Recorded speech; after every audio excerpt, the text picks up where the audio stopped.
down to flush them out.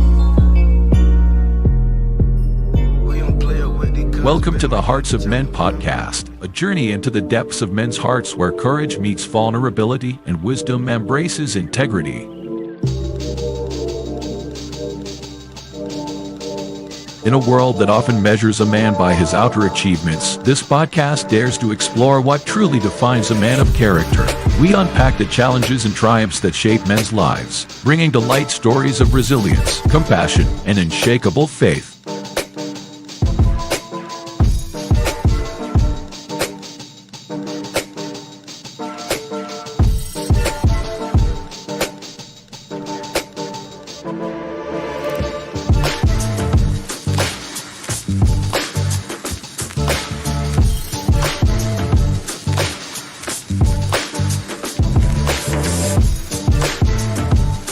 We believe that the heart of a man is a treasure trove of untold stories, powerful lessons, and profound wisdom. Through authentic dialogues and insightful discussions, we aim to unlock these treasures, one story at a time.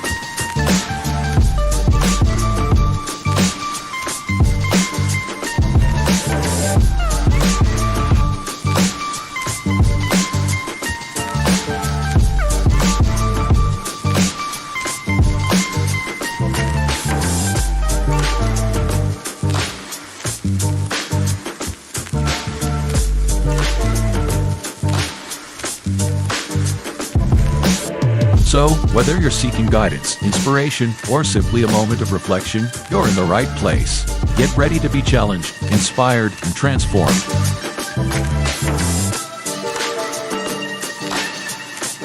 And now, to guide you through this journey of discovery, please welcome your host, a visionary leader and a true catalyst for change, Dwayne Dwyer, but we affectionately know him as the Mindset Coach. Good evening, family. Good Friday evening. Man, I am excited as always to be here with you, family. It's good to see everybody in the chats already getting started, getting live, going live. We love it. And I'm happy to be here beside my brother. How you doing this evening, Coach? I'm good, bro. I'm good. As always, excited on every Friday night to be here, to sharing conversation with you. And again, the livest social media, the livest comment section in social media. So yeah, man, always good to be on a Friday evening. How about you? Always. I'm loving it. Hey, listen, so y'all know who I am. I am the son of Timothy, also known as the Available Man. Tonight I'm joined with all of our big brother, our coach, Dr. Dwayne Dwyer. You know, see, he finally put that doctor in there. Congratulations on that, Coach. Why did I have to get the Hebrew terminology, the Hebrew expression? You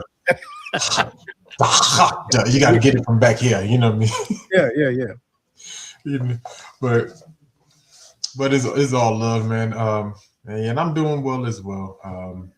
It's been a busy, little trying week at some points, but we making it. We trying through. We got through one more week, man. But with that said, I'm just excited to be here. I know our brother Garfield said that he may be on his way, so when he comes in, we're gonna chat it up with him. So y'all missing him out there in the chat. Don't worry, he's coming in fashion. With that said. Yeah, amen. So with that said, let's go ahead and get into this, get this conversation started tonight. So, what if success isn't about motivation? What if it isn't about building or what if it's about building a system that works? Even when you don't feel like it, and too many people chase down the hype. Very few build a structure. So today, we're going to be talking about how to build your success system. Not a goal, not a wish, but a repeatable framework that unlocks your greatness. Because greatness isn't random, it's engineered. So if success is vague, your system will be weak. So success without clarity creates confusion, right? And clarity creates direction. Direction allows design. So with that said, let's get into it, right? Um, you ready for this, Coach? Let's do it, man. I'm ready. All right. So our first section tonight is going to be defining the mission. Define the mission, right? So with that, now listen, chat. This is one of those conversations where we really want to see y'all engaged in these questions in the comments. We know we got y'all. Y'all always got us in the comments, but for those who are still on their path, right? I want us to all try to get better. Because when I've read over this, I'm like, and this is just me being frank before I get into that first question.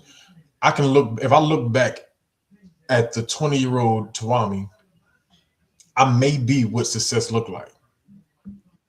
But at 40-year-old Tawami, is that still what success looks like?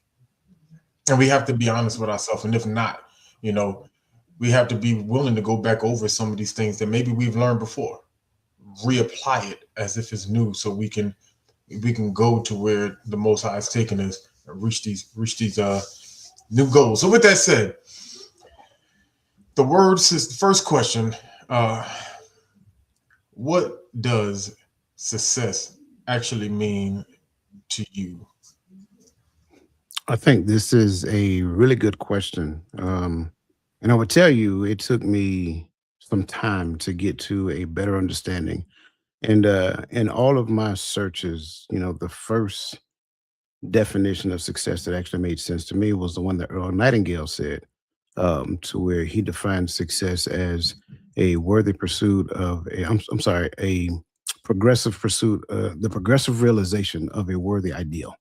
And that actually made sense because to me, it's like, sure, you may achieve some degree of success, but then it's like whether we're talking about a degree of success or overall success.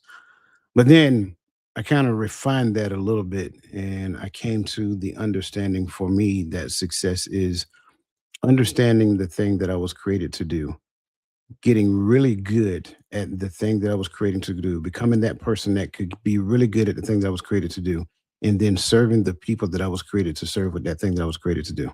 So to me, that ultimately defines success. I like it. Hey, let's definitely, I gotta shout out the Unc with the funk. Welcome to the stage, Unc. How you doing this evening, bro? I'm doing very well, sir. Doing very well. How about you, gentlemen? Doing well. Good. Yeah, man, all was good over here. Great to hear. Yes, sir. So, and I know you know the topic we're talking about, building our success system. And so the first question, you came in right on time. The first question of the night is, what does success actually mean to you? Now, what it means to me. So I'll start by saying that again, what it means to me. So because I think that for everybody, it may be a little bit different, based off of your mindset, your perspective, how you view life, your upbringing, your different things and experiences you may have went through in life. If you had asked me at, a bunch of years ago, I would have said success looks like getting a certain rank and making a certain amount of money. It would have been a lot of materialistic things, promotions, different things like that, not saying that they're not important or they don't have its place in your life, but that was just a small portion. Now when I look at it, it's just a very small portion of what success looks like for me. So I think for me, what success looks like is being able to move and have the ability to make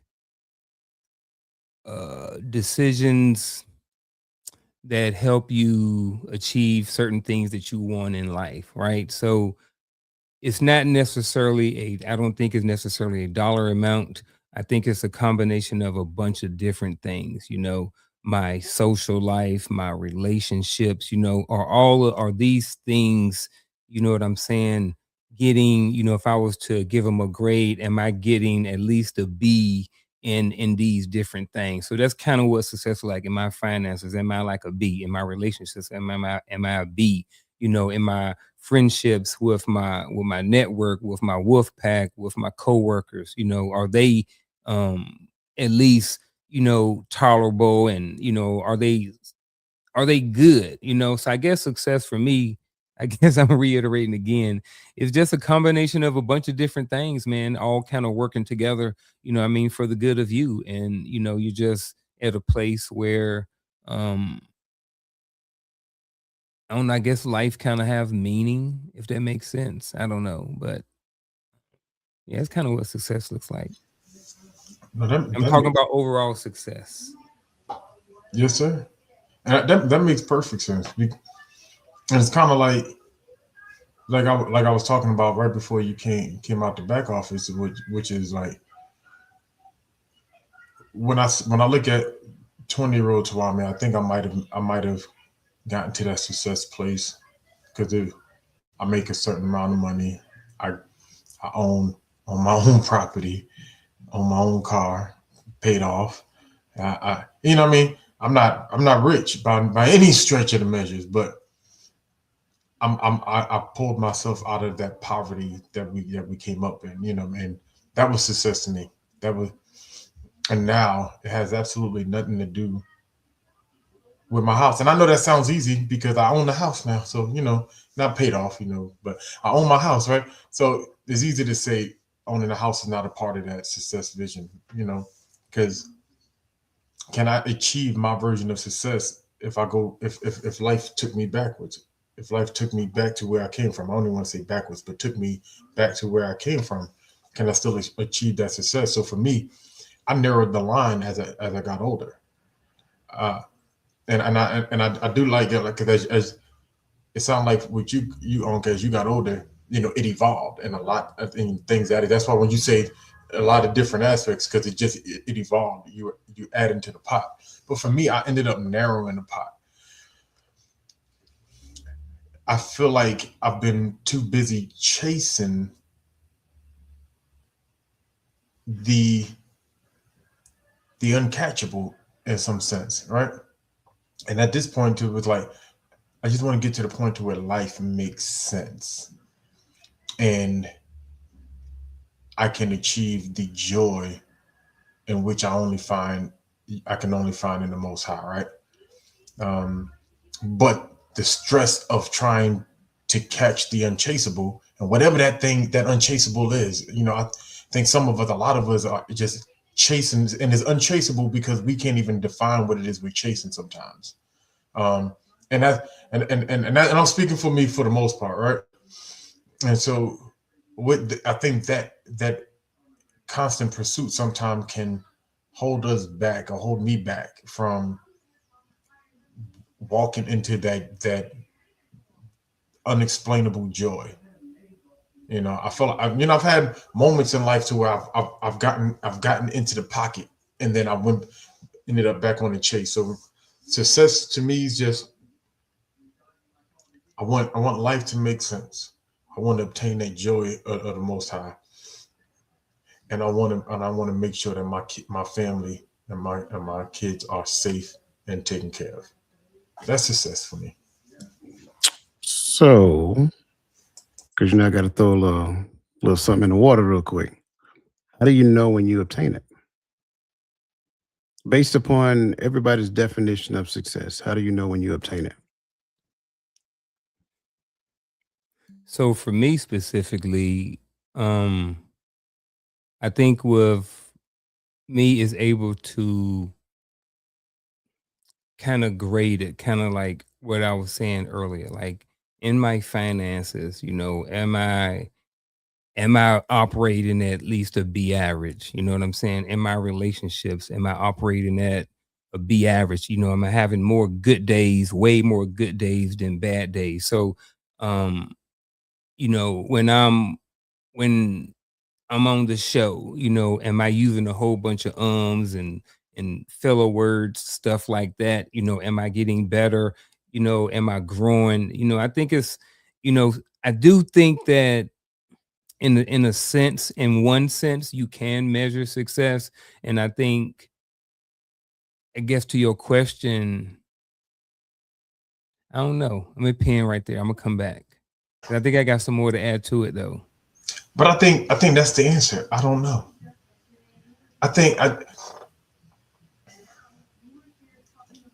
And that's why I put finding the joy of the Most High in there, because I don't think, and this is just me, and I'm going off of observing everyone that's chased down this success and people that I'm looking at, and I'm like, man, you have to get more. I know jokers that are in the army for like 30 something years with more rank than I would ever thought of, and they still chasing something. I'm like, Yeah, but see, all right. So let me butt in if that's okay. no, go ahead. But see, here's the thing about that. I used to think that too, and then I had a different perspective eventually, and I get that. I used to be like, man, why this guy 70 years old? He's still working. He a doctor. He's still working. Well, there are people who grew up wanting to be in the military. There are people who grew up wanting to be a doctor. So for them, it's not that they're chasing. They reached their level. They reached the sergeant major. They've reached the, the head doctor or the head surgeon, of whatever. But that's just genuinely what they love. So for them, it's not that they're not successful. And I don't think that for some of those people that they're chasing, I think for some of those people, they're just loving and passionate about what they do. But I do understand your perspective too when you talk about people who are just in the rat race, just chasing and missing out on life and don't have that happiness and don't have that joy and stuff like that, because their version of success is making sergeant major. So if it means that my relationship between my homeboys goes bad, if it means that, I don't get to raise my kids because I keep going through a bunch of divorces and having, a bunch of different baby mamas and stuff like this, you know what I'm saying? So I do think that, I do agree and understand your perspective, but I just wanted to add a different perspective on it too. No, and I definitely understand that, because there is a difference between people who love what they do. But there are people who, and I've heard, and this is why I make this comment, because I've had these conversations, or heard these phrases from these same people, multiple times, where it's like, oh, no one is ever happy with what they got. Everybody wants more. Everybody's always in pursuit of more. All right? As if content is not a human attribute, And so I hear that a lot. So for me, I'd rather attain that joy and whatever that looks like than chase the tangible. Because can I have joy with what I make right now? I think I can. I'm pretty sure I can. Right? When I put my life into perspective, I don't have to say there's some people out here who don't know where their next meal is coming from, because I remember the look on my mama's face when we didn't eat at night. You know what I mean? And so, and I'm speaking from, I'm not saying that you're wrong, because I agree with what you're saying, and there are people who just genuinely love what they do, but when I see people who are just chasing it, they obtain what they're chasing and they're not happy with it. They want more. I got to get more. I got to get more. Like, understand that you like what you do, but I got to get more. At some point, I got to have enough. At some point, at least for me, I don't want to forever chase. So that's why I answered there with I agree with I don't know. So I think you guys are unpacking why I added this piece to it, to ask this question, because it really makes us go back and look at our definition of success. Like, if I put success for me on something external to me, now it's dependent upon that thing. So whether I have it, whether, I go to work tomorrow and they give me a pink slip and say, hey, we no longer need your services, or you've reached your, whatever they call it in the Army now, RCP, it's time for you to retire, or whatever that looks like. If I put happiness external to me, well, I'm not saying happiness, success. If I put success external to me, now I've given the external the power over me, and now it's always dependent upon that. But if success is something that's defined within me and then expressed through me, and then people that have been assigned to me now benefit from that thing, then I can always see and measure whether or not whether or not I am actually achieving success. It's not something that has a finish line. It's something that is a progressive nature, and that's why I started off with the Earl Nightingale definition of success, and then progressed into my own. Because if I spend my life trying to come to a realization of what I was created to do, then become a master at doing that thing, and then serve the people that I was created to do that thing for, all of that is success. Understanding that, that's a degree of success. Becoming a master at that, that's another degree of success. Serving the people, well, that's the endless pursuit of itself that continues to define success. And so that's why I say, like, we can put it on finances, we can put it on job, we can put it on all these other people that exist out there, but why doesn't it not start within us first? And if it doesn't start within us first, then there is no true metric to govern or understand what that success look like. And Gad, I like what you were saying previously about, finding the joy in the Most High. That's a metric to me. That's a metric of success, right? Joy supersedes happiness. Happiness is a fleeting thing. But if I have joy, that means that it doesn't matter what it looks like on the outside. I still exist in that joy. And now I'm not moved by external circumstances.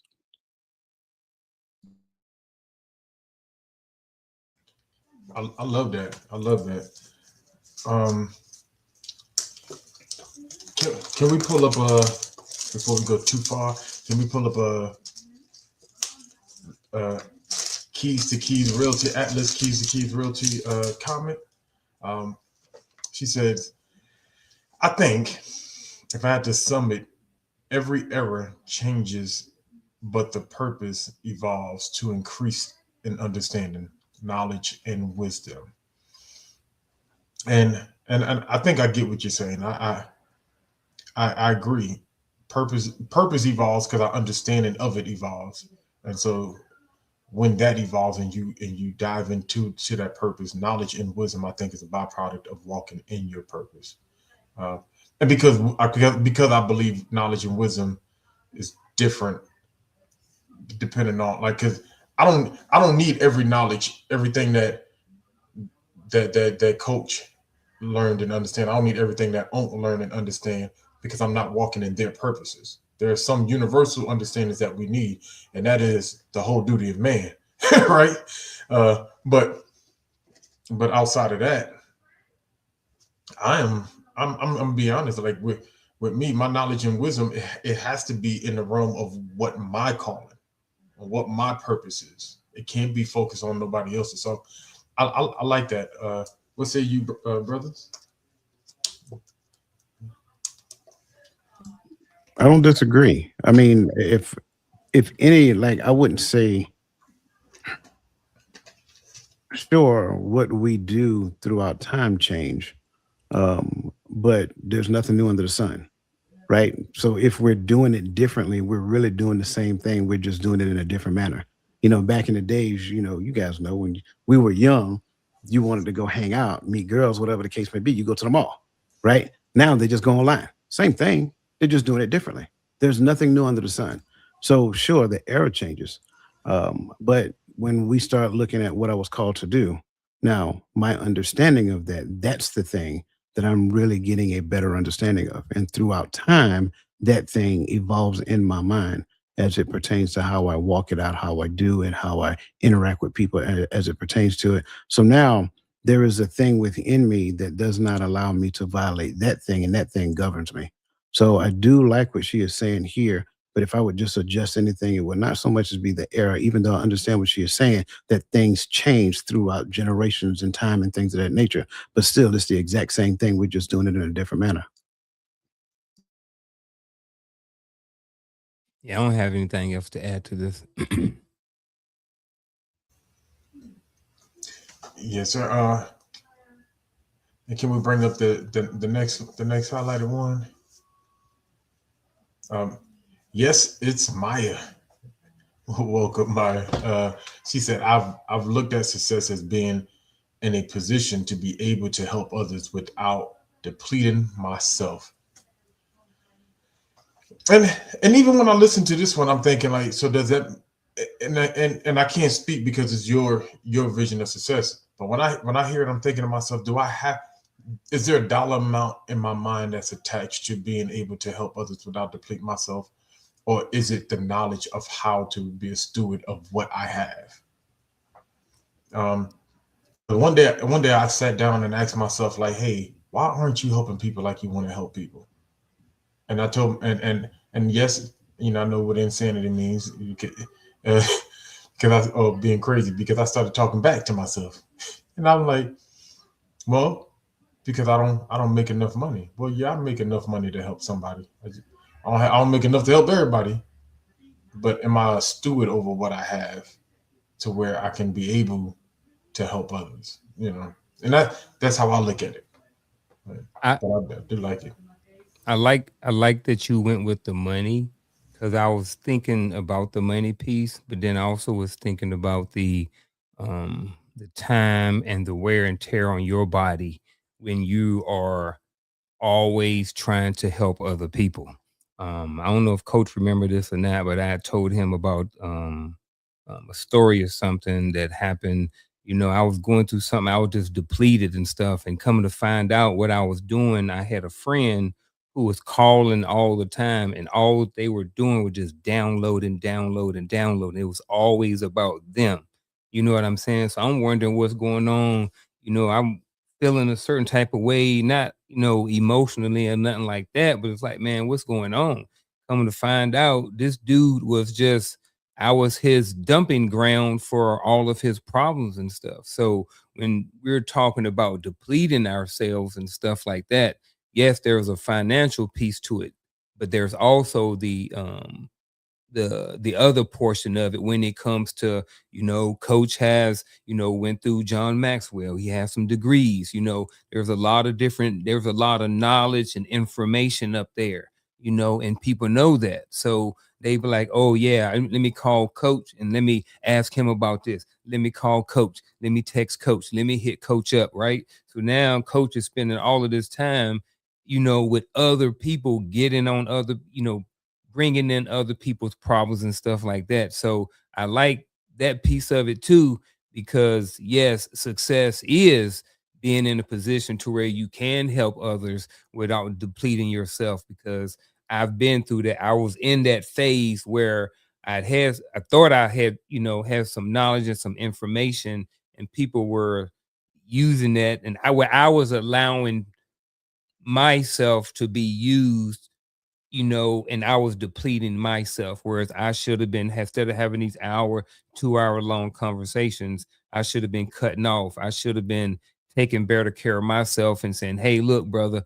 I got it. But you know what? You need to book a session at some point, with me or with somebody else, because that's not the position that I want to be in. And that's one of the ways that people deplete themselves, is by always trying to be there for other people's problems. So I like that.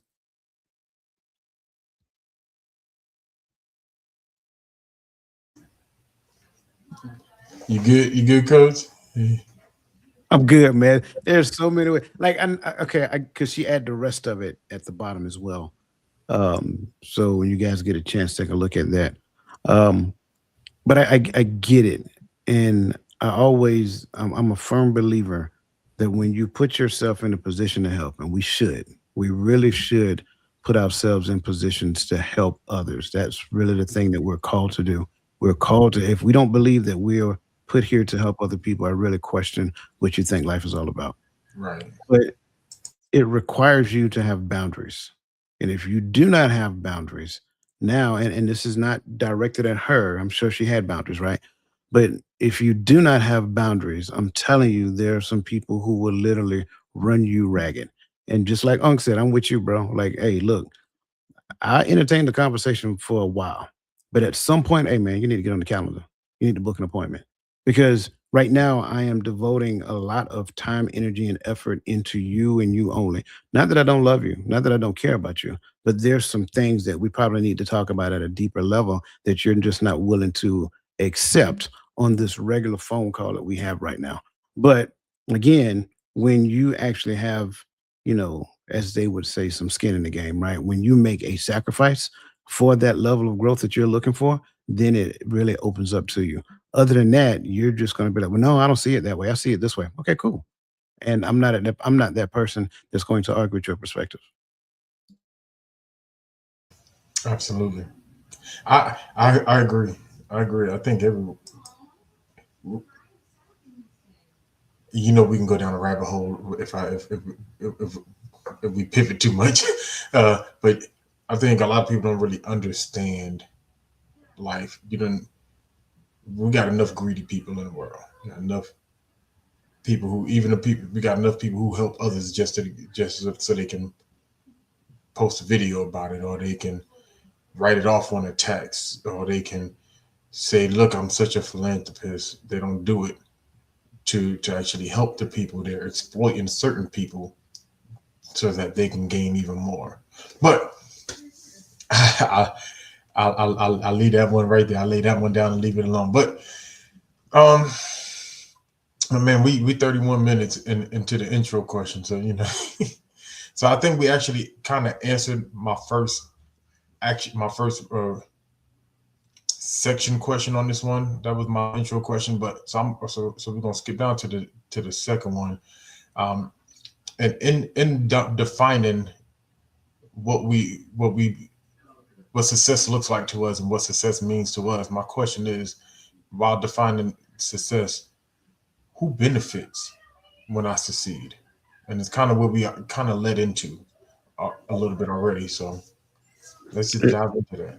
It was part of my definition, right? So the people that are assigned to me, right? The people that are assigned to me to serve according to the thing that I was called to do, they will benefit.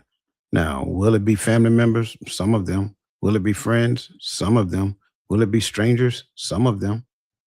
But will some family members not benefit? True. Will some friends not benefit? Absolutely.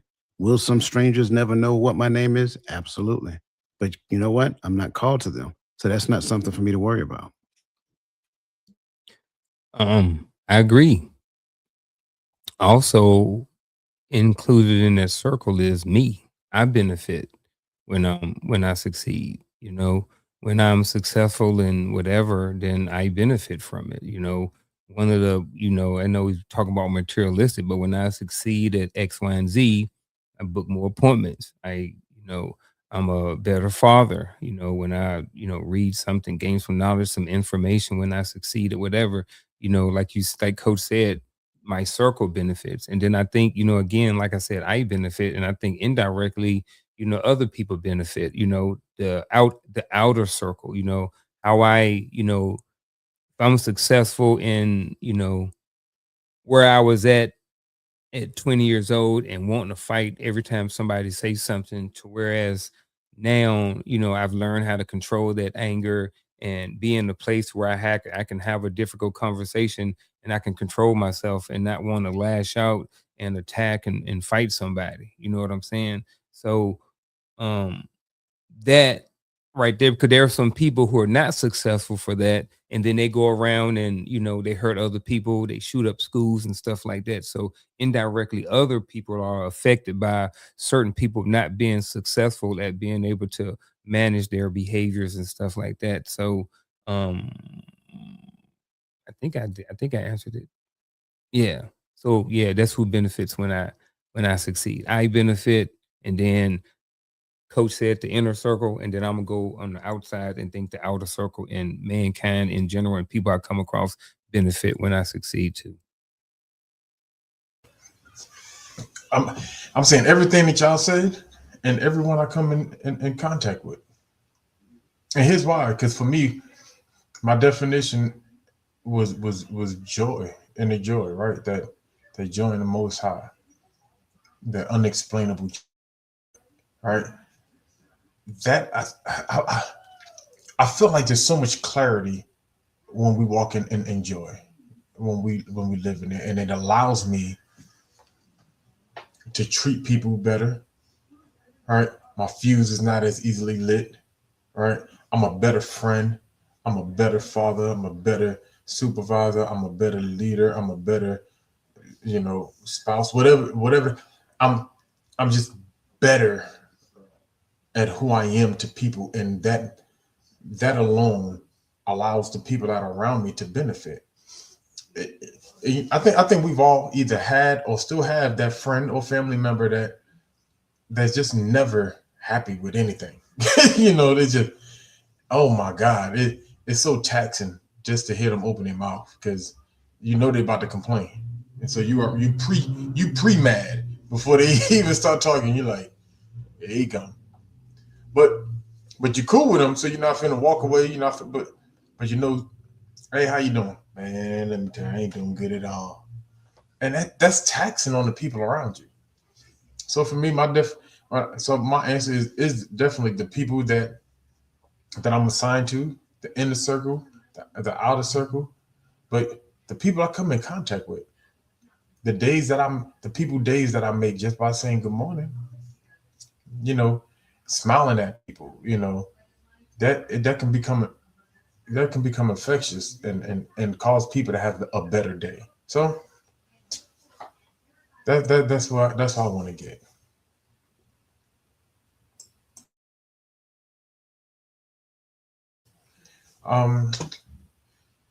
I just want to miss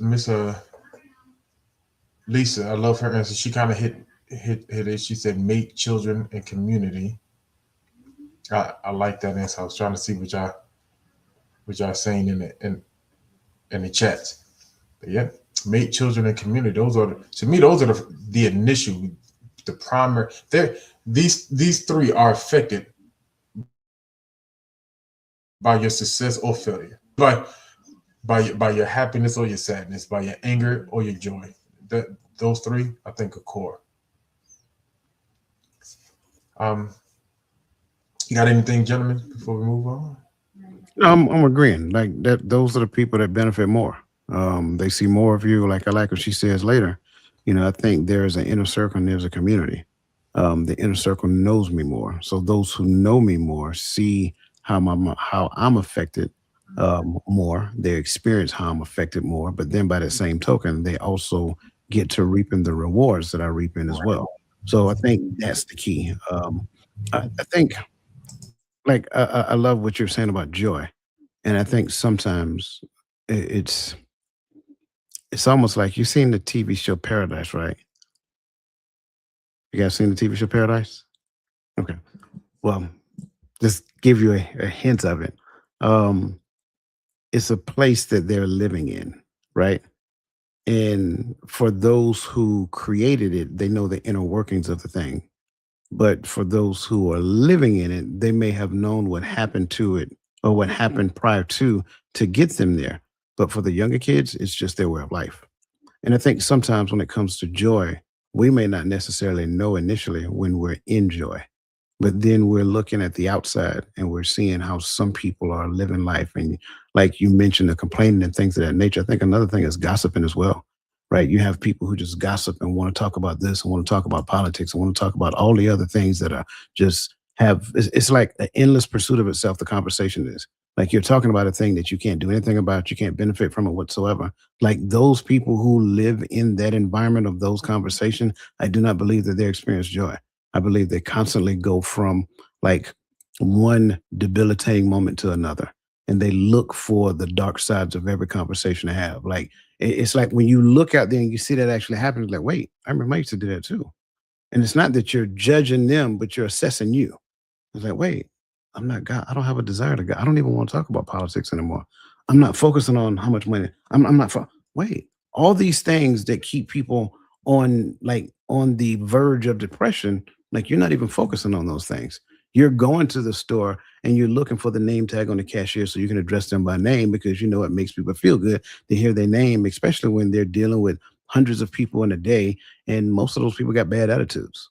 And you come through at 4:00 in the afternoon, like, hey, Tamika, y'all know Tamika and Tyrone, my two favorite go-to people.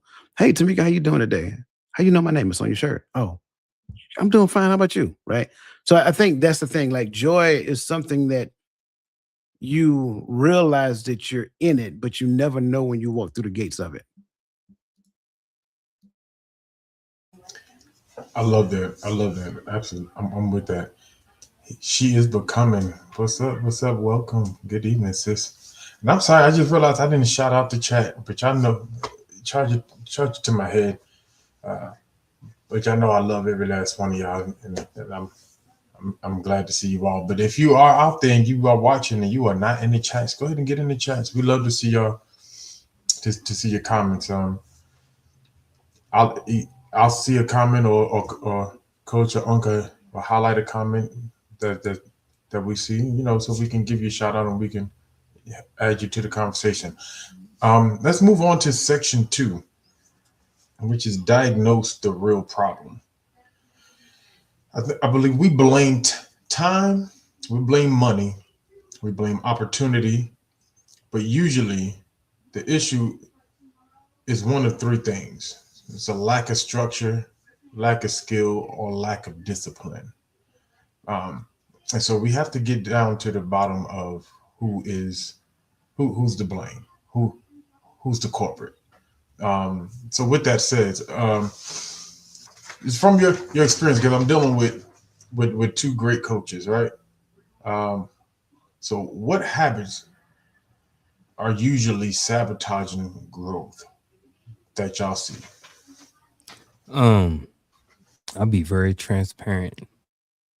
Mine, one of the things that really sabotaged my growth was not being willing to obtain information. And what I mean by that was not reading, not focusing, not spending time gaining knowledge, information, whether that was from the Bible, whether that was from, Rich Dad, Poor Dad, whether that was from Atomic Habits, whether that was from whatever, you know what I mean? I didn't like to read, and I still don't like to read. However, that's irrelevant to my purpose and what I need in order to grow. You know what I'm saying? So one of the habits, which is I think a lot of people suffer from, is the habitual or the habit of not consistently obtaining information that is going to lead to your growth.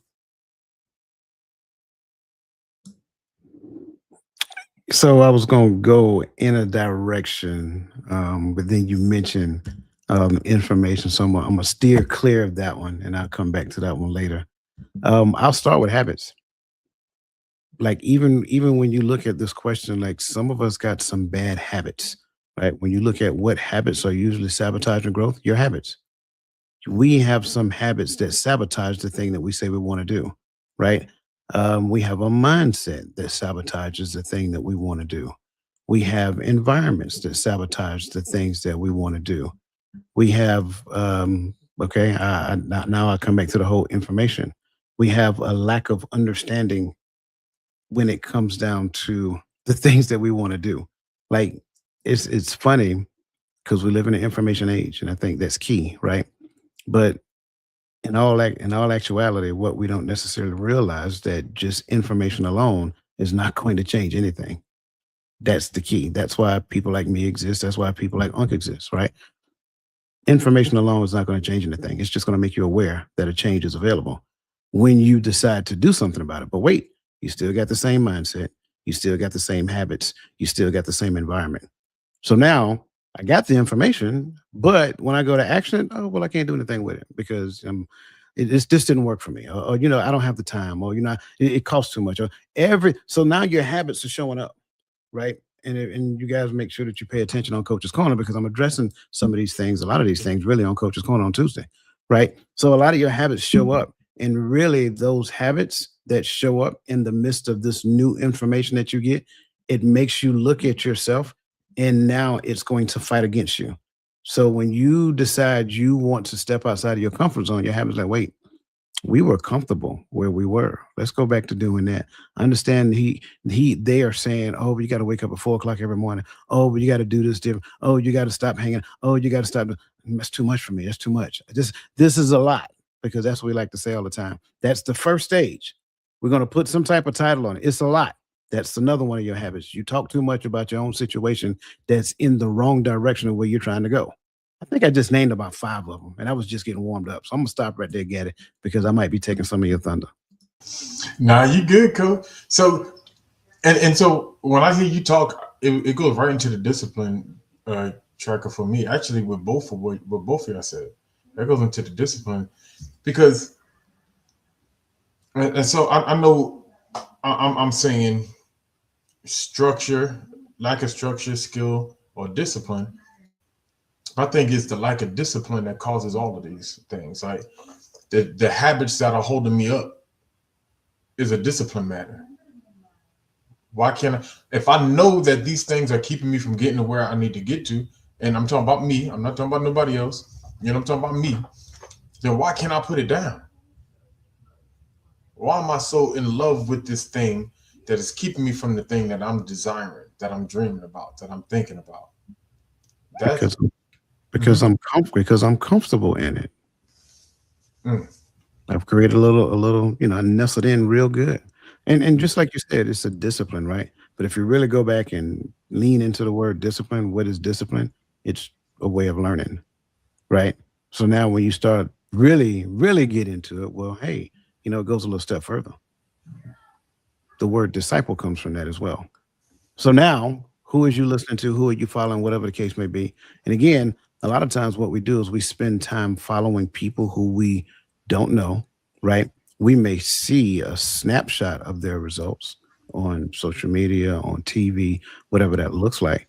But then what we don't do is we get the thing that makes necessary changes. And I think we may get into that, so I don't want to go too far. But really, that's what it is. Discipline is a way of learning. And when you look at learning now gets you into discipleship and so forth and so on. So now, when you want to do a thing, who are you a disciple to?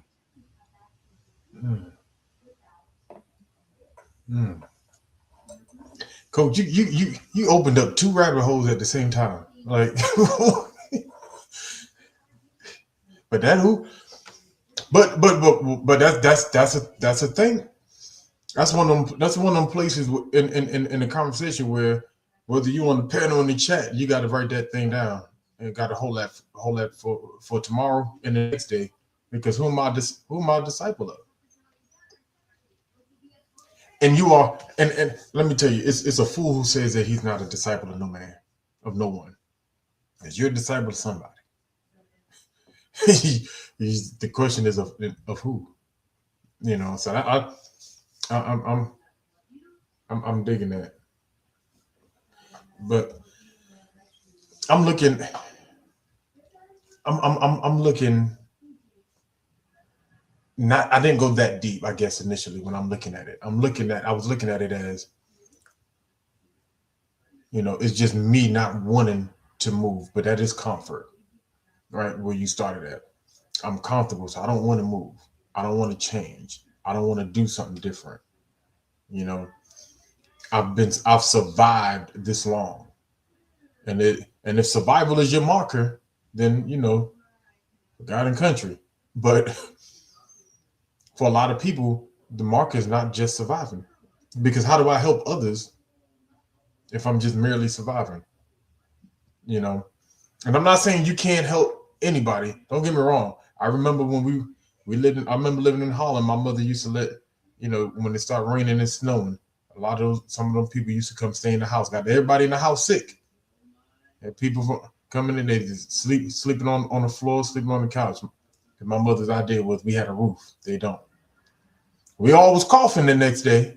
we all got sick, but that person had somewhere to sleep. They had some warmth, and so I always think back on that. Having nothing and giving something is a blessing in of itself. So anyway, I could run down that. I could run down that rabbit hole. Did you have any alibi? So the next question,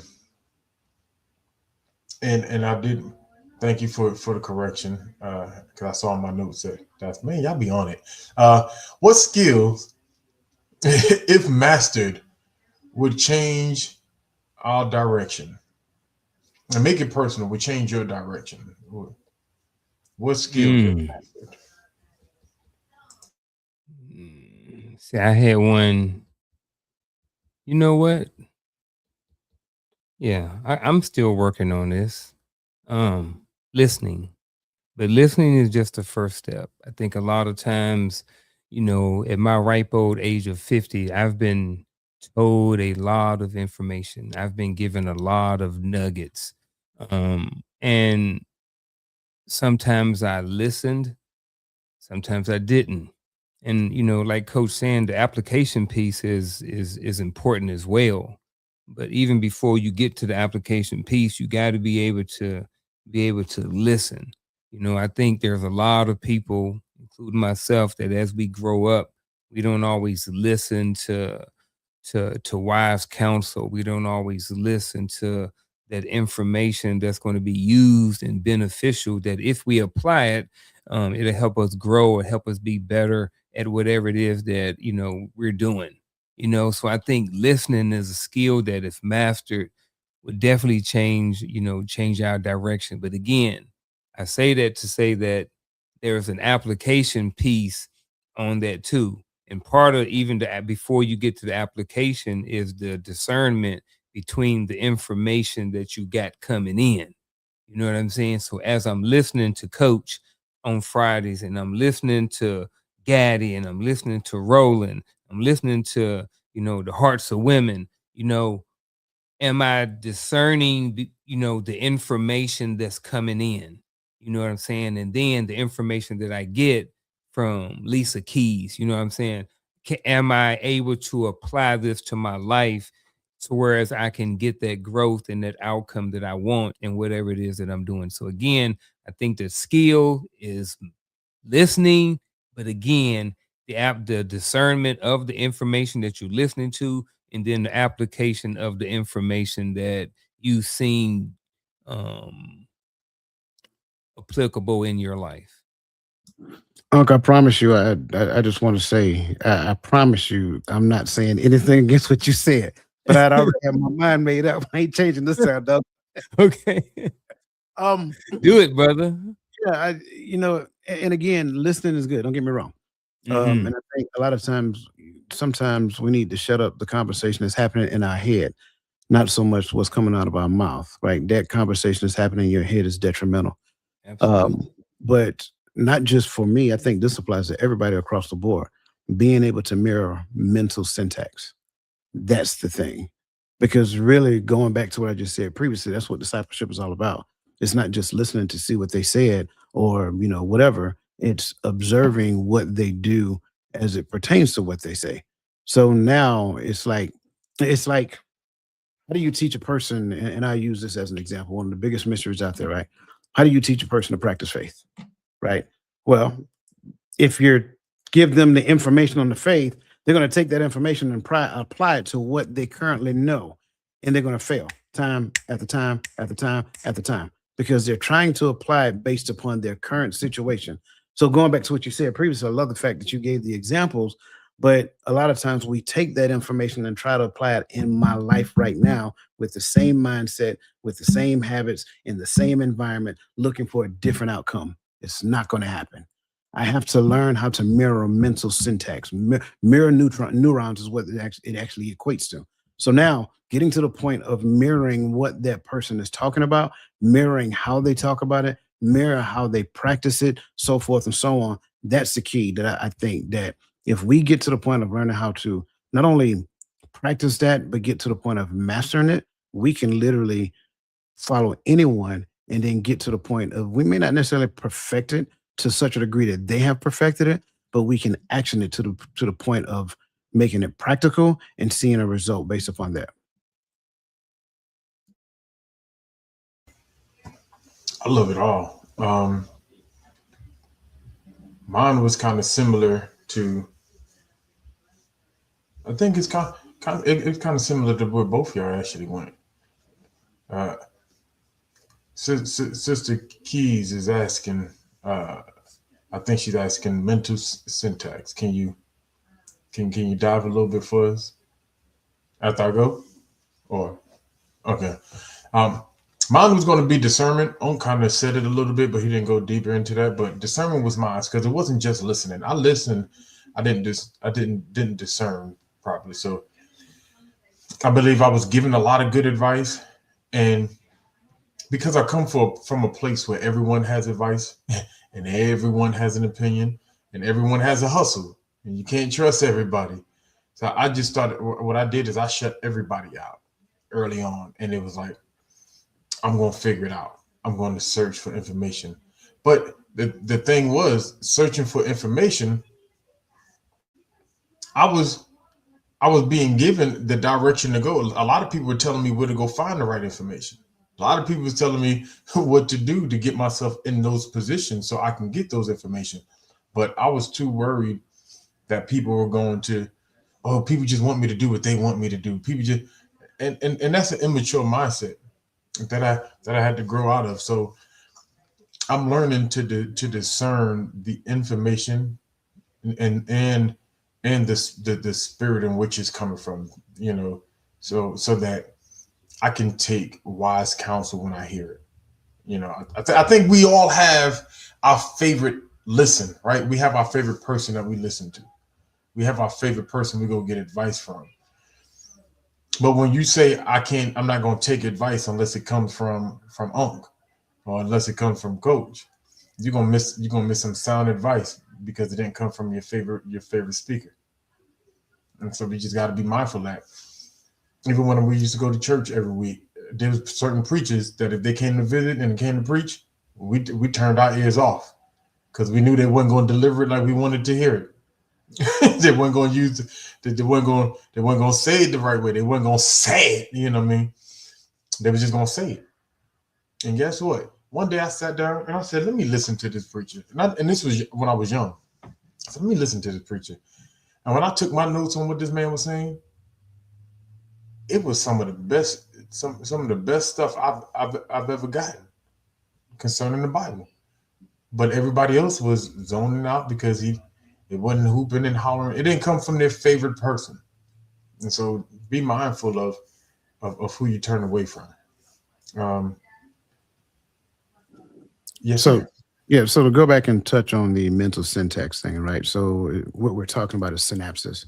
And, when we start talking about synapses, it really refers to how your brain fires, right? And, how it fires and wires.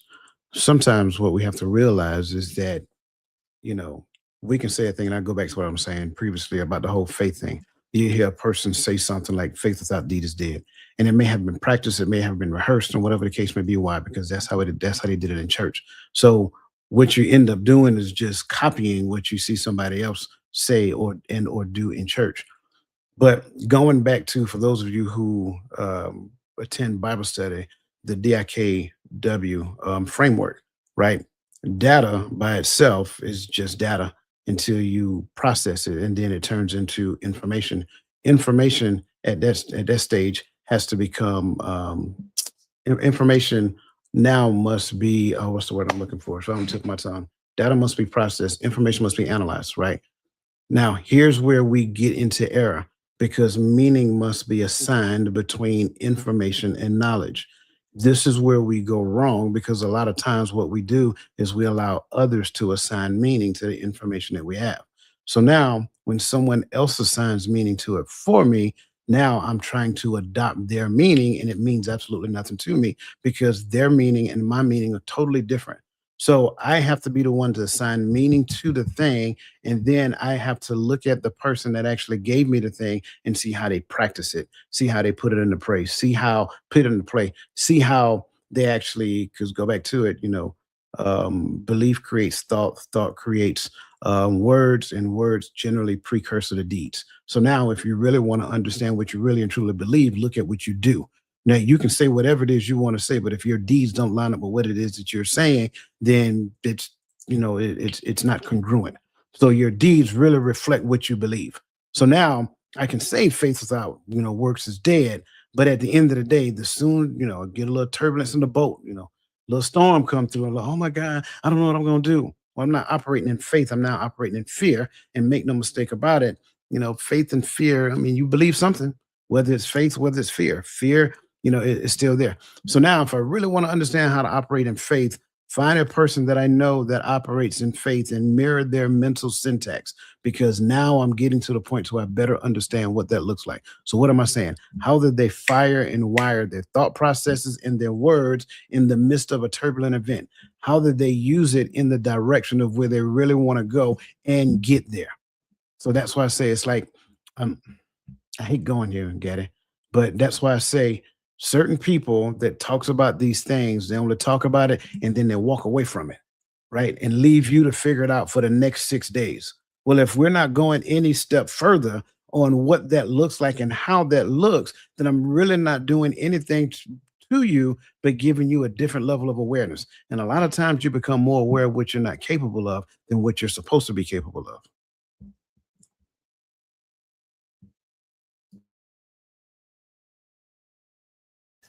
I love Lisa Key said, I can't believe what you say because I see what you do. No alignment. And they're with you in the church. You That's James Bond. That's James Bond right there. Hey, good evening, Sister Nodella.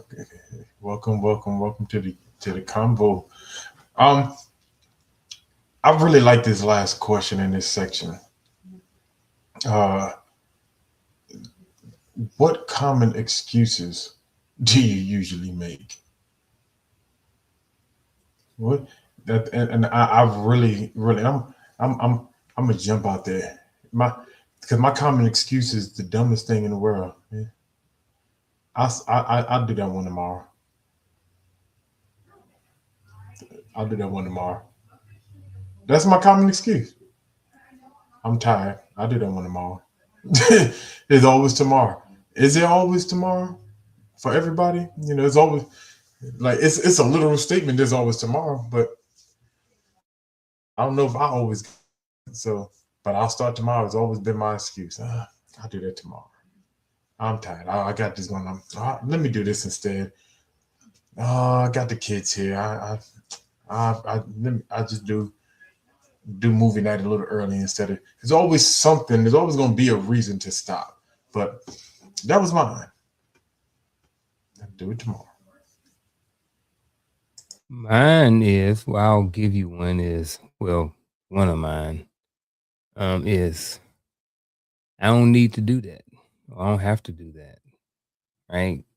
I look over there, you know, I'm up getting dressed, open up my phone, and it's about, you know, maybe 7:00, 7:30 or something. Actually, I'm probably already at work. Yeah, I was at work this morning. So I'm at work. I click, you know, before everybody is, and I click on TikTok and I see Roland over there. You know what I mean? This joker retired. You know what I'm saying? We in similar situations, you know what I mean? And I'm just like, I don't really got to be here right now. You know what I'm saying? I'm just like, and I know that's his situation, but you know, when you retired and stuff like that already, you know, sometimes you complacency at times can sit in because you be like, all right, I'm good, you know, and sometimes you be like, well, you know what? I ain't got to do that. I don't need to do that. For me, you know what I mean? That creeps in my head sometimes, you know, those thoughts about, you know, I don't need to do that, you know, and I'm just like, you know what, you really don't need to. But that same thought process has also hindered me and stopped me from growing and achieving certain things in my life too. So yeah, I've missed out on some things because, you know, I don't really need to do that, or I ain't got to do that, you know. So that's what it is for me. Mine's gonna sound a little different. Uh-oh. I'm with you. I'm with everybody to say I'll do it tomorrow. I think that's a common one that we use, right? Yeah. I use that sometimes as well. But the one I've been struggling with lately is, and it's different. I'm just gonna put it out there, and that one is I can't miss a day in the seat. Mm. I'll say it again. I can't miss a day in the seat. And I think I did it. We've been doing this now for about 3 years. It's I been a think minute. I think I missed. I think I missed one day in 3 years. Mm. And I told them I was gonna. I told them up front I wasn't gonna be there that particular day. One day in 3 years. Whether I'm traveling, I'm in a hotel room, I got the computer fired up, I'm sitting behind the computer. Video terrible now, don't get me wrong, but I'm still sitting behind the computer. And I think to a certain degree, that's not good. In 3 years, this show should be able to stand on its own 2 feet, even if I'm not here. So now that's evidence of my bad. That's evidence of something else, but nonetheless, I have to be sitting in the seat. So that's one thing for me. Man, that's deep. I have to, and that's real. That's real. I even think that, and let's be honest. I think sometimes we chase one success and we give up success in another area. I don't kind of hit it. Or when you talk about, chasing the rank and giving up your family. And it's not that I said, because we always say, well, my family could have stayed and they'd have been taken care of. They had benefits, they had this and that and that, but they didn't have you. Especially for those of us who were in the early 2000s, they definitely didn't have us then. When we got back, we was in training to go back. We weren't really back, but we chase these targets, and I'm thinking about it, and I don't want to attack having careers, because I'm not saying that that's a bad thing. It's not, but sometimes we attack the career so vigorously that we neglect the personal goals, the family goals, even the spiritual goals. Because and I'm listening to you, Coach, when you say I can't miss a day in the seat. I feel like I could have. There's moments where I'm like I could have done a lot better at other things. I kept saying I'm gonna pursue that when I retire. I want to do that. I could, and I'm not even just speaking just about me. Now, granted, I wanted to secure retirement. I wanted to secure the guaranteed check. I wanted to, I ain't broke enough yet to get out early. I was saying crazy stuff like that to myself, but what if my calling was to go off and do this? And I'm sitting up here with 2 retired brothers, so I'm not knocking the retired life. I'm at all, but how many of us are holding on to something because we know that it's secure, and giving up? Go ahead. I see. Yeah, I'm struggling on that one. And here's why. I just want to be clear. I don't think you can look at the stages of life and have the same assessment. Like, if, let's just say, most of us, we got married in our, earlier stages of life, we were still in survival mode. Well, if you're in survival mode, I mean, you're pretty much, and I hate to say it this way, you're literally working, you live in check to check, right? So whatever that job needs you to do, that's what that job needs you to do. Unfortunately, we chose the Army, and therefore the Army, it wasn't just a 9 to 5. It was like maybe for a lot of us, it was like a 6 to 7, right? And unfortunately, that's what we had to do in that particular moment, for that change we made. That's just what the truth of the matter is. And when you're in that stage of your life, like, can I really look at it and say, for a young family that's living check to check in survival mode, can I really say that, well, that job took them away from their family? Sure, I can say that. But then by that same token, you're in survival mode. Any job is going to take you away from your family unless, the family has created something that they could pass on to that young man or that young woman, and they actually grow up in that thing and then assume that thing as a way of life. And then that becomes the extension of the family business. So a lot of the things that the younger generation are left to fend for, we used to be the younger generation, is because every young generation ends up starting over, right? So when you're starting over, I can't look at you and gauge you with the level of awareness I have in my 50s. You see what I'm saying? I want to think back to when I was in my 20s and like, yeah, I was, I can't say what, what we used to say back in the army, but I was knee deep in it because I had to, right? No one else was gonna keep them lights on. No one else was gonna keep them bills paid. No one else was gonna put food on the table. Like, sure, she had a job, but she was still trying to figure it out as well. So I think when we look at certain things, there's a degree of responsibility that we have to assume, right? Right. If I'm looking at my kids, there's a degree of responsibility I have to own up to, right? And then there's a degree of wise counseling that I have to do in regards to that. But I think, and I'm not saying that what you're saying is wrong. I'm just saying that we're at a different level of awareness now. Back then, I had no idea what you were talking about right now. You know what I'm saying? Back then, all I knew is as a man, provide and protect. That's it. Do those two things, bro, and you in the house, right? Food on the table, lights on. Ain't nobody coming up in here unannounced. Those were my things. And if I did that, in my opinion, I'm good. Until I got older, and I was like, man, I wasn't even scratching the surface.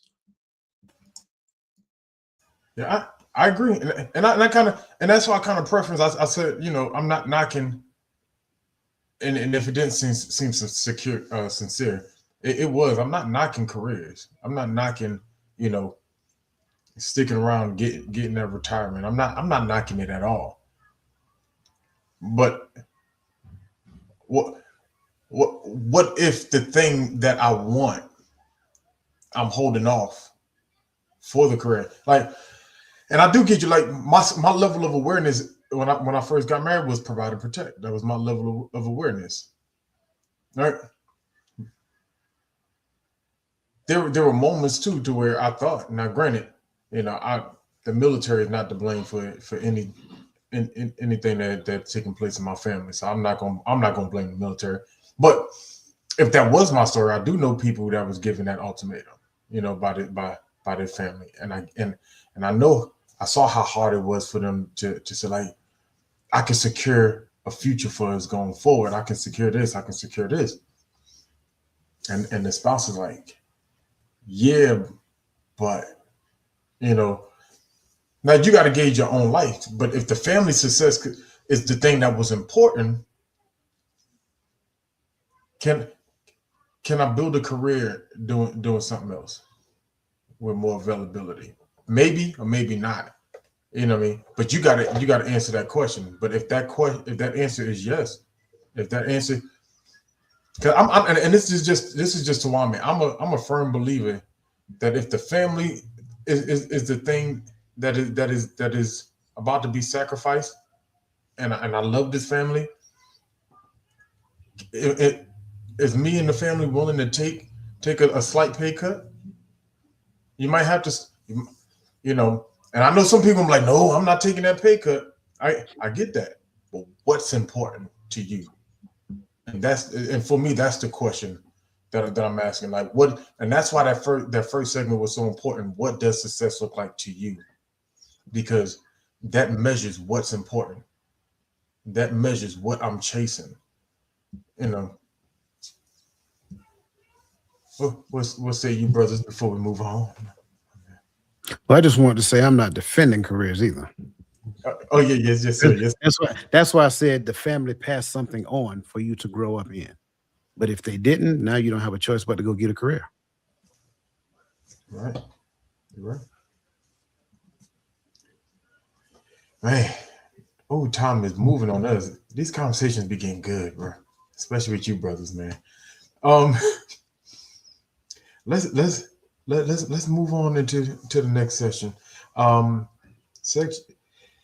Section 3, build the framework. Man, this is where these brothers gonna thrive at right here. I believe a success system has 4 major cores, right? You have clarity, the mission, your daily non-negotiables, your skill development, and your accountability. All four of these are important in building our framework. We get into clarity. What are our non-negotiables? We know where we're going. We got our foundation built. We know what we have to do. We know what needs to get done today. We develop the skills to do it and to continue. And sometimes those non-negotiables are part of our skill building and skill development and accountability. I think it's something that a lot of people run away from in all aspects of life, and relationship and business and careers. A lot of us run from that accountability piece. But with that said, my first question, there's a quote, William James. He says, motivation is emotional, systems are mechanical. Do you agree with this statement?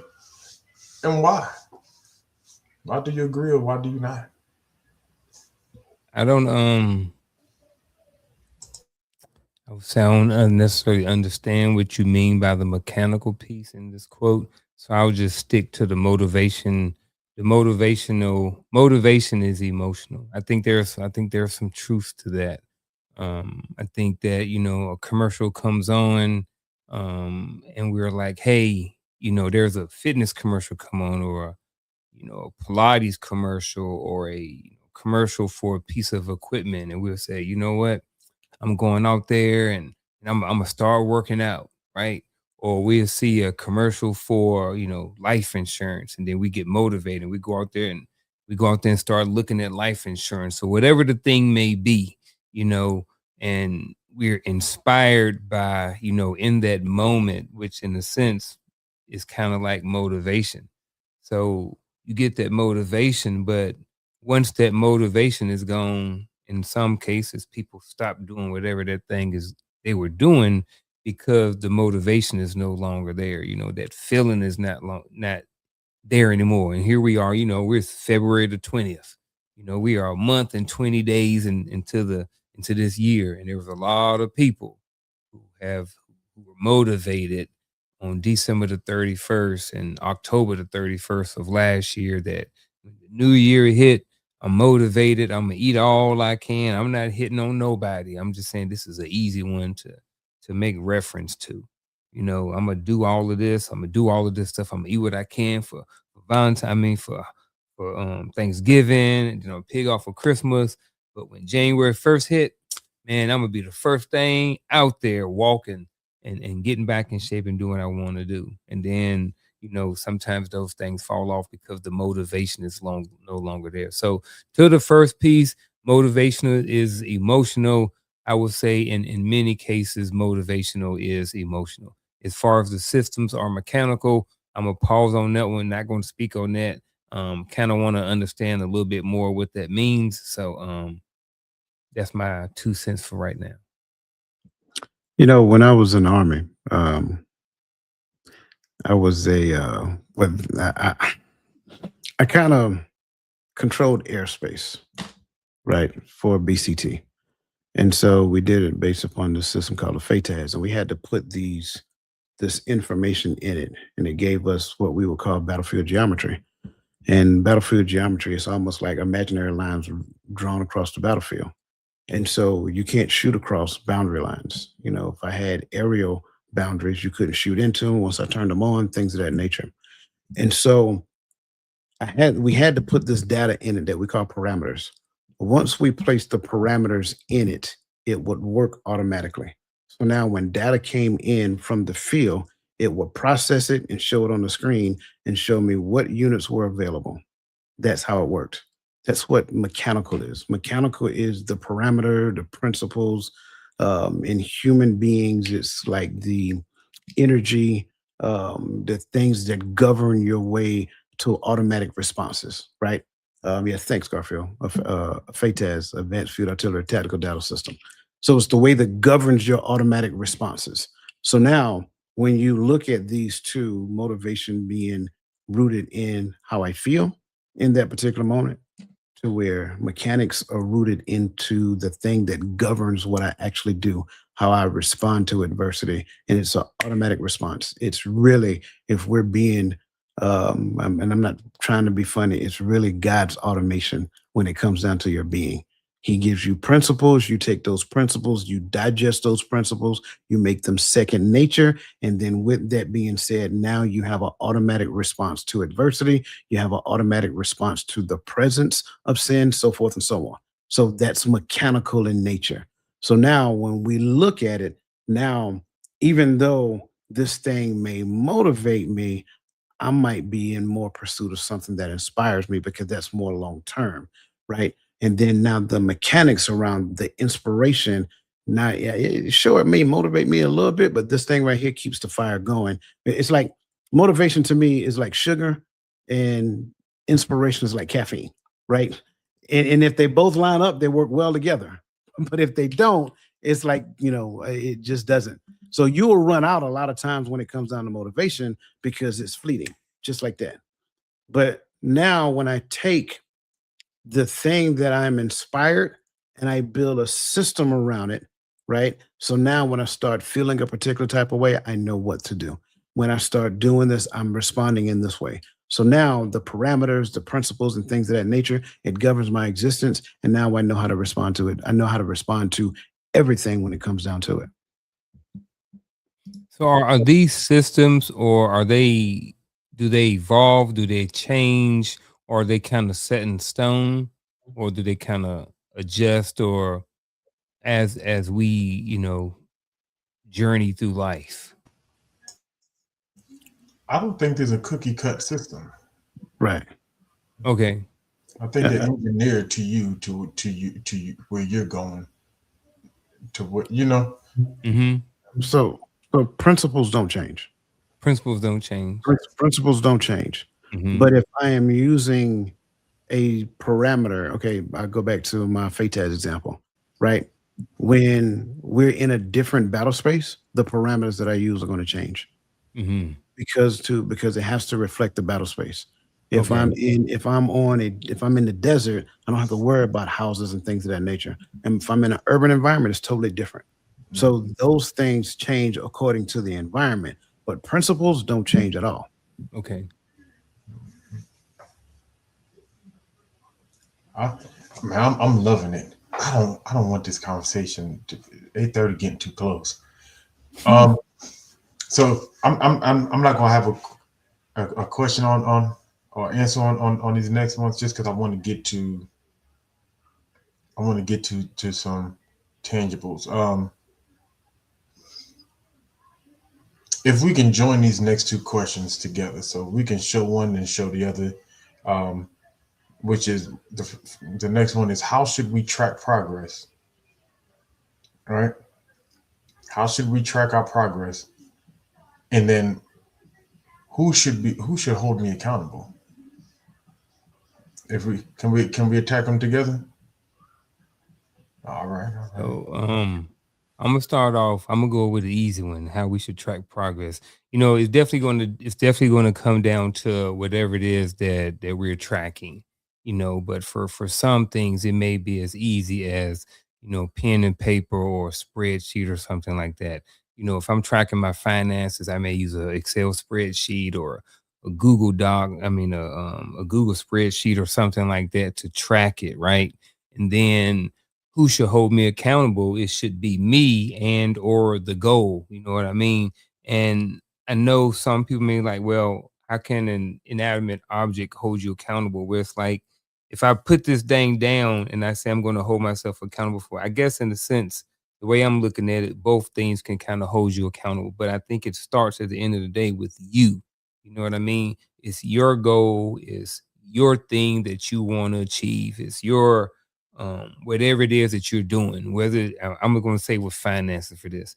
So for finances, whatever, like there's some way to track it to show that you are making progress on what it is, whether you're trying to, pay off your student loans, where you're trying to save some money, where you're trying to invest and stuff like that. The only way you know if you're on track is if you have something written down or there's something visible that you can see and refer to to show your progress, right? And then who should hold me accountable?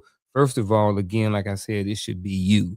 Now, if you want to add somebody in there, that's fine. However, the ultimate responsibility still lies within you. You know what I'm saying? So if I call Gaddy this afternoon, I'm like, hey, look, man, I'm trying to get back into fitness. And I need you to call me at 5 o'clock in the morning to make sure that I get up. Right. So, but at the end of the day, I can't hold him accountable if I don't get up or if he don't call me at 5 o'clock. Because at the end of the day, that's still my goal. That's still what I need to track. I still have to be the one who's ultimately responsible for the things in my life and my progress on whether or not I achieve my goal or not. So again, how should we track progress? It depends on whatever the thing is. But again, I think for finances or something like that, you may want to put something tangible down, like a spreadsheet or something. Who hold me accountable? You hold yourself accountable. Can I just take what you said and adjust it just a little? Yeah, just a little. Absolutely. Because I like what you said. You said, I am ultimately responsible. And you are 100% right there. And I like when you said, I can't, I have Gaddy, he can call me and he can wake me up, but I'm ultimately responsible. You're right. Gaddy was your accountability partner because he had to get up in order to call you. Mm-hmm. So that takes me into my version of it. Who should hold me accountable? Somebody who is a stakeholder, somebody who is in the thing with me. Now, let's go back to the first part of the question. Bring it up again so I can see it, please. Because I think this is the key. How do I track progress systematically? I don't care how you do it, just do it systematically. If you have a system that tracks progress, now you can actually track progress. But what a lot of us, we have these fleeting systems, right? We go look in the mirror and see how we look. How we do. It's not an accountability process, man. That's it. Right. That's your feel good account. No, you probably ate a piece of cake and you may feel bloated just because you had one slice of cake, and then you go look in the mirror like, oh my gosh, I can't. So that's my point. So we track progress systematically using whatever system you choose to use, as long as it's a viable system, and get an accountability partner that is a stakeholder. That means that person has some type of buy-in to the process that you're working on, whether they're partnered with you, whether they go in the same direction that you're going, whatever that looks like. And I think that's the key. I also think that sometimes your accountability partner may need to be on your payroll. I'm just saying, check in with your coach, or check in with your therapist every couple of months or something like that. That's what I meant by that. But something else, the systems, I think, to Coach's point about the systems, and I will speak for myself too. And I think a lot of people do not know how to apply or figure out those systems. Like, what somebody said, walk in faith or live in faith or something like that. So what's the system that I need to incorporate in my life that allows me to walk in that faith?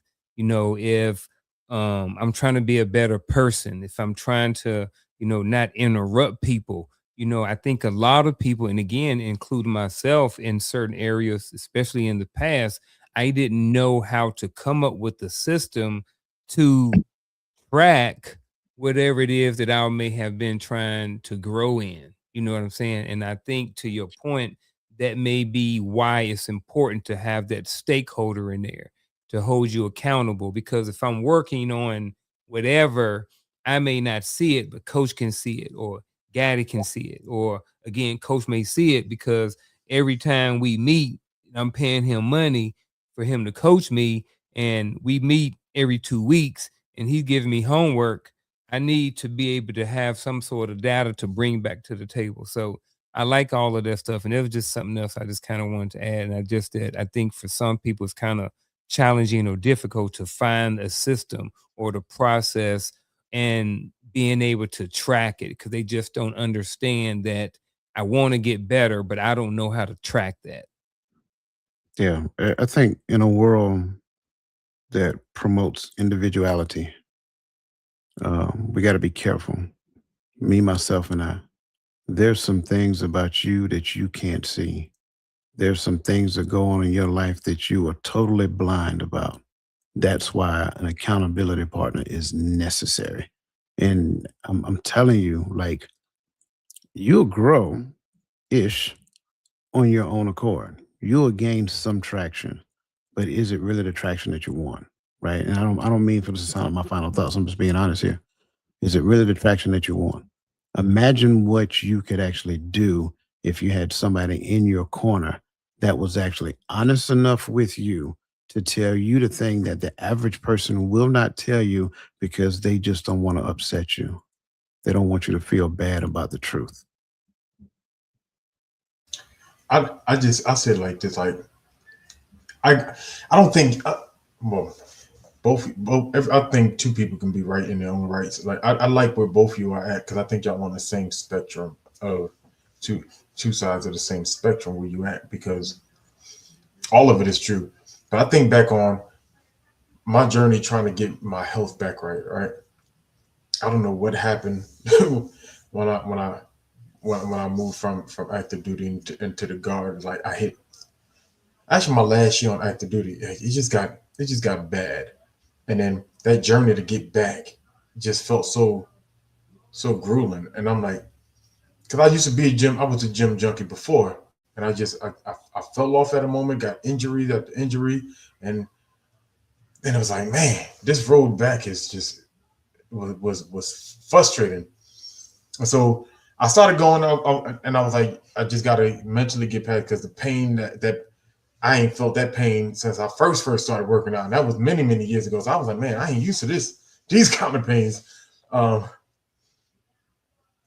when I really kicked it into gear, one of my homegirls, we were PFCs together. No, she was a PFC. I think I was a corporal, whatever. But this was when I first got to Fort Hood. We were soldiers at the same time. And she started working at my job as a civilian. And she was in the gym. I was like, man, when did you go to the gym? Because I don't know when she goes whenever. I think she still go early. But I was like, man, I'm going early in the morning. And we started meeting together. Man, I hated getting up at 4:30. And I was, just so I can get to the gym on time, just so I can, this is kind of what you were saying. For her, she adjusted her gym schedule to show up when I showed up. And we started working out together. And then we started to the point to where it was like, man, I got to get up. That alarm will go off and I wanted to roll over and get that extra 20 minutes. I'm like, I got time. But in my head, I'm like, man, she had the gym. I got to be there because she only working out this early because I needed that accountability part. She was somebody I knew that was in the gym. We were cool. I knew her, and just that desire not to let someone down held me accountable, and it made it easier for me to get back into the shape to where now that our schedules are not the same, I still make it to the gym and I still work out. So, but I still had to do the work. So I do agree, but that accountability partner helps me stay accountable to me, knowing that person will kind of like fits in what Coach said, like knowing that person woke up to wake me up. How dare I get back, stay in the bed, It did something else. Oh man. So listen, I'm over here trying to decide, because I'm going to give us one more question before we go into our final thoughts. But I like all these questions, but I'm trying to decide which one. And so here's what I'm gonna do. I'm gonna read all three from the last section, and I'm gonna let y'all choose, because you brothers are geniuses, and so I know y'all gonna hit it on the head. So the section 4 is unlocking your greatness, right? Identity shift. Uh, you don't. I believe you don't achieve greatness. You decide to operate as someone great. It's a choice. So there are three questions, and y'all can choose which one to hit. First one is, what does it look like to adapt and refine? What does it look like to adapt and refine? The second one is, how do I transition to operate from fear to purpose? How do I transition to operate from fear to purpose? And the last one is, what should the highest version of me look like today? I'll go. I'm gonna go with the first one. What does it look like to adapt and refine? Like Coach mentioned, for X amount of years, 2-3 years or so, there's been an opportunity to gain information on Tuesday nights, on Friday nights, on Saturday mornings, on Sunday.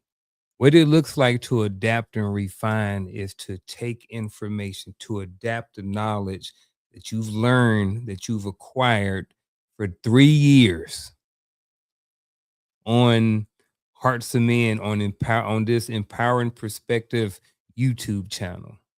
The information that you have, you've adapted it, and then you've applied some of these things to your life, and then now you've adjusted or you've refined certain areas of your life. You've been on here for 3 years and you've learned about mindset.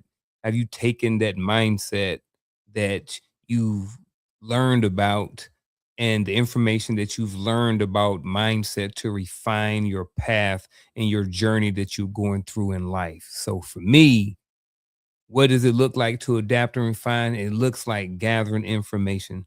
I'm not speaking about the application, all of that stuff like that, all of that stuff too, yes.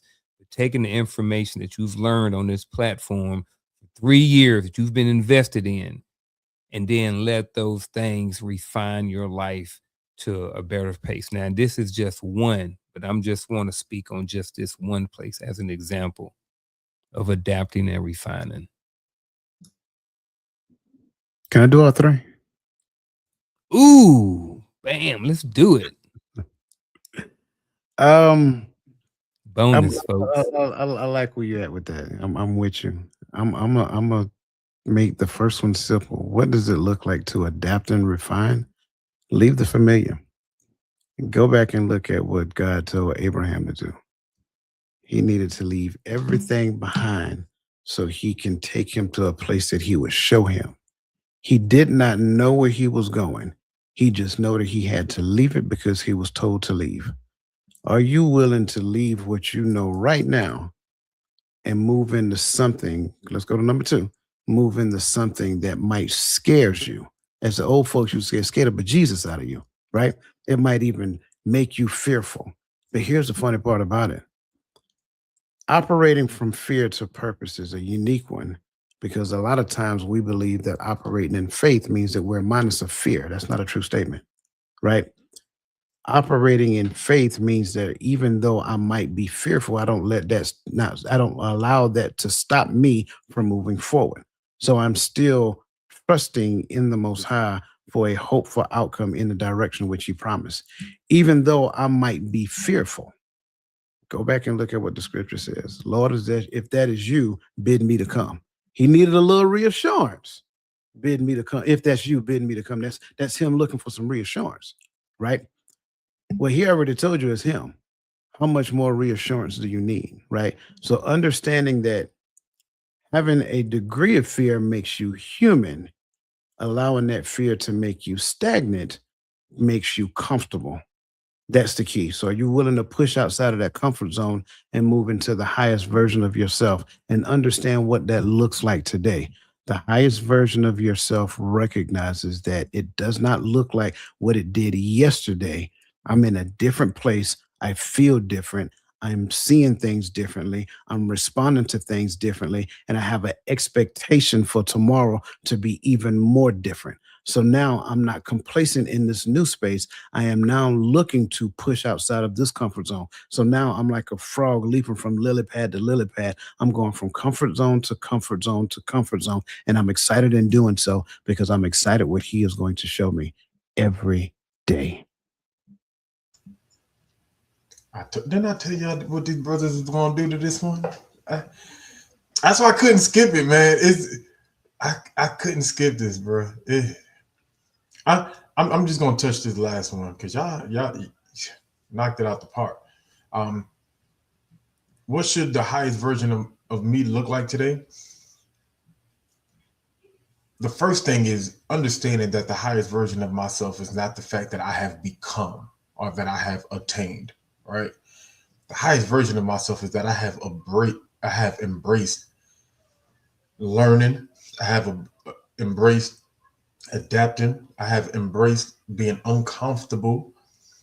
I have embraced allowing whatever the Most High brings about to be what it is, to learn from it, to grow from it. And what I mean by embrace it, like life happens. I can't get angry every time life happens and quit. I have to embrace it, learn what I need to learn from it, adjust what I need to adjust from it. If it causes me to go back and have to redo some things, then it must have been something I had to learn from there. So go back and redo it because this thing came up and destroyed it, or messed it up or shifted, and I have to now put it back where it needs to be so I can continue to move forward. Whatever happens, to me, the highest version of myself is not that I have attained or have become, it's that I have embraced the journey on my way to attain. Because we're not going to attain until the end. Let's call a spade, you know. But I've embraced the journey and embraced the fact that some things are just going to happen. There are some uncontrollables. So why try to control them? Embrace it. Thank you, Father. Thank you for these opportunities to learn. Thank you for this opportunity to grow. It's not that I have stopped growing. The highest version of myself is not the man that stopped growing. It's the man that embraced the process of growth. Man, listen, I appreciate all of y'all for hanging there with us. I'm sorry for keeping y'all too long. If y'all saw my notes, and I know they're looking at my notes and the adjustments they had to make, so my apologies. I had a total of like 6 sections set up, and so I started deleting some, and I forgot to change some. So y'all see that in there. It was so much more that I wanted to bring, but I'm glad that y'all hung in there with us. I'm glad that these brothers brought what they brought to the fight, because y'all came in swinging. There's some heavyweights right here. But with that said, even though we are 12 minutes past our normal time, it is still our bittersweet moment where we go to our final thought.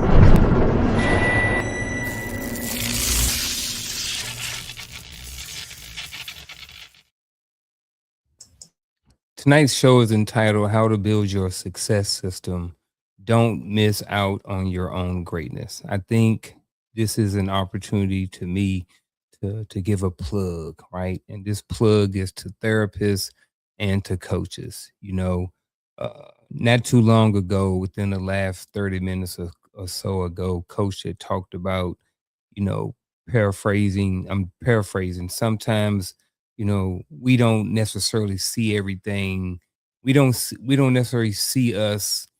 We don't necessarily see all of the stuff about us. We may not necessarily see, you know, all of our shortcomings and where we may need to grow or something like that.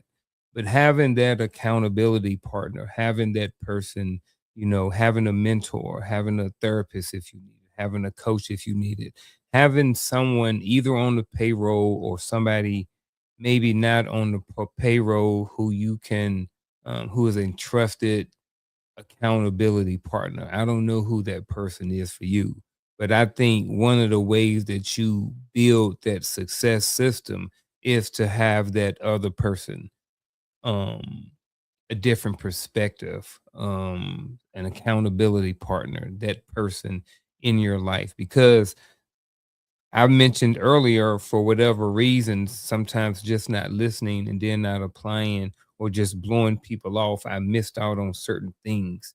I missed out on certain greatness in my life in certain areas because I didn't listen. And I think some of those things could be attributed to not having a successful system for whatever that piece is. So again, I say that in order to have that successful system, I think one of the things that you may need to invest in, if you're not already, is some sort of coach or therapist or mentorship or something like that, to have as an accountability partner. And that's my final thought for this evening. I greatly appreciate this conversation. I want to start off by reminding everybody what my definition of success is. Not asking you to take my definition and make it your own. It's just mine. Remember, I started with Earl Nightingale's definition of success. Success is the progressive realization of a worthy ideal. And then I later discovered my definition, which I still hold true to this day. Discovering who I was created to be, mastering the skills that I need to master as being that person, and then serve the people that were assigned to me. And I think that's it. I think everybody who's hearing this, I think you were created to be great in your own right. Everybody wasn't created to do the exact same thing. That's how we get to the point where we serve another. If we do not get to the point of realizing who we were created to be, then how do I know when I ever achieve the degree of success or achieve my degree of success? If my success is rooted in anything external to me, whether it's in my job, whether it's in my title, whether it's in, I don't know, whatever else out there, money, finance, or whatever. If that's what means to be success, if that's what success means to me, then it's not going to be long before I achieve a level of it, and then it's going to go away. Simply because my whole being is rooted in that thing.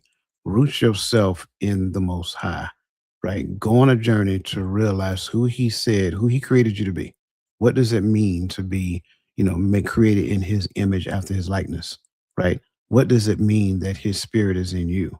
Right? How do you get to the point of expressing it? How do you become the vessel that expresses the true identity of who He is, and then serve the people through what He called you to do? I think that's really what it's all about. So yes, I do believe that all of us have blind spots. All of us have baggage that we packed away and put up in the corner, have not unpacked in years, and we just really think that it's not going to reveal its ugly head. No, that's not true. It will at its least opportune time. So that's the thing. We have to come to a realization in our life. We got to get to the point to where we're sick and tired of being sick and tired. When is enough enough? When do you want to stop doing the roller coaster thing, right? So that's kind of like what I want to leave you with as we depart you this evening. Come up with your definition of success, right? And then work your behind off to fulfill that definition. And that's my final thought. Man, I love this conversation, and I'm hoping that it helped someone. It definitely helped me. Even listening to my brothers, these coaches, it continued to help me even from the studying and building phase.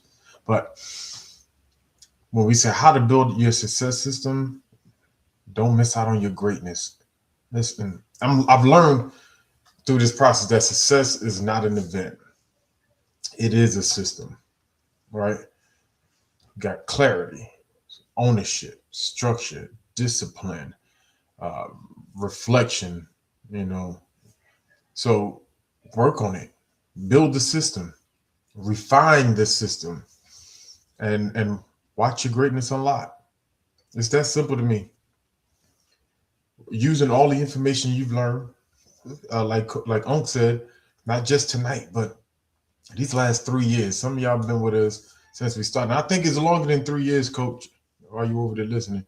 If I'm thinking back, and even when I got on there, I thought it was longer than 3 years. But 3 years, a lot of information, a lot of great conversations. Go back into the Rolodex of episodes and look and watch your greatness unlock. So if this hit you, do me a couple of favors. Share it, and then if it challenges you, sit with it and begin to start this process. Begin to build. Decide today if you're serious. If you say yes, I'm serious about it. Why are we waiting? Why not start building tonight? Why not start building tonight? We say in the morning, but tonight we can start making a plan of what we're gonna do. I'm gonna build my vision board.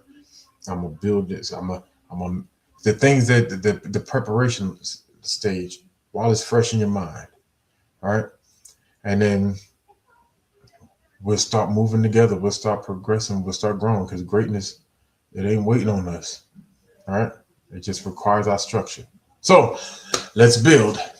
Let's go. That's all I got for tonight. Listen, I am so grateful to be a part of this episode. I feel like I'm a part of a shift. Yes, and please don't forget to join us in the morning, as Sister Krista said, for the hearts of women. She put up there what the topic was, but yes, let's lock in. I don't believe our success is going to stop tonight. It's going to keep going tomorrow, keep going on Sunday. Yes, and intentional relationships by design. I like this. So let's continue to grow. Let's continue the success because it's not our relationship a part of our success journey. Just don't forget, it's not just the hearts of women. It's us as well. What is the Hearts of Women show? Yeah, it's the Hearts of Women show, but we on it. We on it. Yeah. Oh yeah, we did agree to that last month. So here we go.